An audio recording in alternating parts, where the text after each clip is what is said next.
Bonjour, alors je vais vous faire quelques démonstrations pour s'assurer que tout le monde comprenne bien les différentes notions qu'on a abordées à la lecture du chapitre 2, donc concernant principalement les objets mathématiques qui existent dans un monde à 3 dimensions.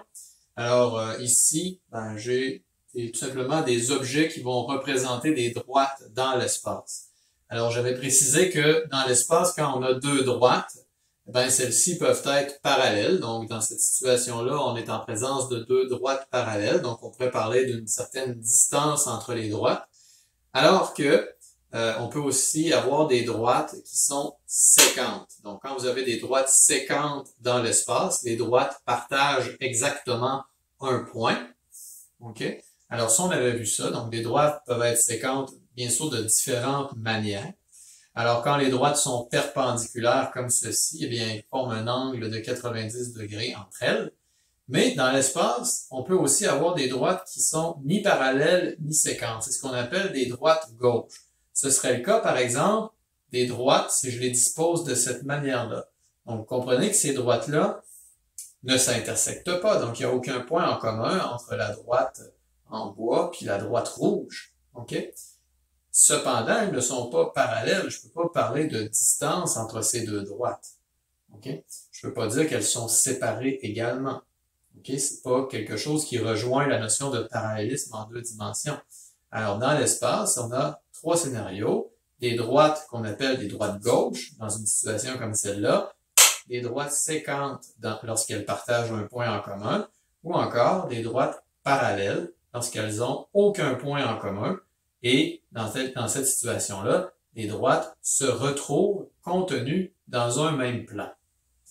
Donc, par exemple, si vous avez un morceau de carton comme ça qui fait office de plan, donc, vous avez deux droites parallèles dans un même plan qui sont contenues comme ceci. Les droites séquentes peuvent être, en deux droites séquentes, c'est contenu aussi dans un même plan. OK? Tandis que des droites gauches, ça ne peut pas être contenu dans un même plan. Vous en avez une comme ça, puis vous en avez une qui est au-dessus, comme ceci. Donc, deux droites gauches ne peuvent être contenues dans un même plan. Donc, c'est ce qu'il y a à retenir de tout ça. Maintenant, si on regarde l'interaction qu'il peut y avoir entre une droite et un plan, alors vous pouvez avoir un plan qui est comme ça, puis une droite qui intersecte pas du tout le plan. Donc, à ce moment-là, la droite et le plan sont disjoints. On peut aussi avoir la droite qui est contenue dans le plan. Donc, tous ces points vont être contenus dans le plan. Puis, je vous rappelle le caractère infini de la droite et du plan. Bien que j'utilise des objets réels pour représenter la droite et le plan, il faut comprendre que la droite, elle est infinie et le plan aussi. Bon. Alors, je peux aussi avoir la droite et le plan qui partagent un seul point. Donc, par exemple, si je perce comme ça, si je perce le plan de la droite, je vais me retrouver avec des objets qui partagent un unique point ensemble. Mais une droite et un plan ne peuvent pas avoir, par exemple, 4 points en commun. Soit il n'y en a aucun, soit il y en a un, ou soit il y en a une infinité. OK? Donc ça, c'est important de comprendre ça. Il y a aussi question de déterminer, par exemple, à l'aide des points. Donc, quand vous avez, par exemple, deux points dans un plan, on a vu qu'il y a une seule droite qui passe par ces deux points-là. Dans l'espace, c'est la même chose. Si vous considérez un point qui est ici puis un point qui est là, boum, il y a une seule droite qui passe par ces deux points. Pour ce qui est des plans, quand vous avez deux points dans l'espace, deux points dans l'espace, ça détermine une unique droite. Mais des plans qui vont passer par cette droite-là, il y en a une infinité. Donc, 2 points, c'est pas suffisant. 3 points, c'est généralement suffisant, sauf évidemment si les points sont sur une même droite. Parce que si vous avez 3 points dans l'espace qui sont contenus dans une même droite, alors on va avoir exactement le même scénario. Il va toujours y avoir une infinité de droites. Je peux les faire tourner comme ça autour. Je peux faire tourner les plans comme ça ici. À chaque fois, évidemment, pour chaque angle, j'ai un plan différent.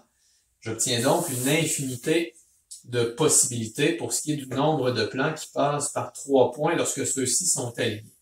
Mais si vous avez 3 points qui ne sont pas alignés, ah ben là, ça change la donne parce que, bon, prenez deux de ces trois points-là.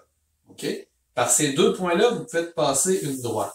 Vous savez que le troisième point, il n'est pas sur cette droite-là parce que vos points ne sont pas alignés. Donc, vous pouvez vous imaginer, par exemple, un point qui est ici, un point qui est là. Vous faites passer une droite par ces deux points-là. Vous avez un troisième point qui est ici. À ce moment-là, quand vous allez considérer l'ensemble des plans qui passent par la droite, donc par vos deux points, ben quand votre plan va tourner comme ça, à un moment donné, pouf, il va accrocher dans le troisième point. OK? Et il y a un seul plan qui va satisfaire cette caractéristique-là. Donc, quand vous avez trois points dans l'espace qui ne sont pas alignés, à ce moment-là, il y a un unique plan qui passe par ces trois points. Okay? Donc, ça, c'est des choses que j'avais à mentionner. Maintenant, il y aura certainement d'autres choses à dire. Okay? Alors, par exemple, lorsqu'il est question de l'interaction de deux plans ensemble, à ce moment-là, il peut se passer la chose suivante. Donc, quand vous avez deux plans qui s'intersectent, comme ça ici, on a précisé quand ça donnait lieu comme point de rencontre, comme lieu de rencontre, si on veut, il y a une droite qui est commune à deux plans. Les plans peuvent être aussi parallèles, comme ceci. Donc, des plans, c'est parallèle ou c'est séquent. Dans le cas de plan séquent, on parle d'une droite qui est commune aux deux plans. Donc ça, ce sont des choses là, importantes là, qu'on doit être capable de bien saisir. Maintenant, pour ce qui est aussi de l'espace, par exemple, combien il y a de régions qui sont formées lorsqu'on considère des plans dans l'espace. Donc, j'avais précisé que lorsque nous avons, disons, deux plans dans l'espace, donc quand vous avez deux plans dans l'espace, vous pouvez avoir deux plans séquents.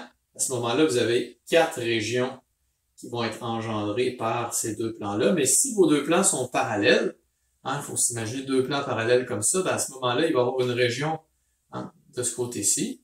Il va y avoir une région entre les deux plans, puis il va y avoir une autre région comme ça. Donc, 3 plans dans l'espace, ça donne toujours ou bien 3 régions. 2 plans dans l'espace, ça donne toujours 3 régions dans le cas de plans parallèles, ou bien 4 régions dans le cas de plans qui sont séquents.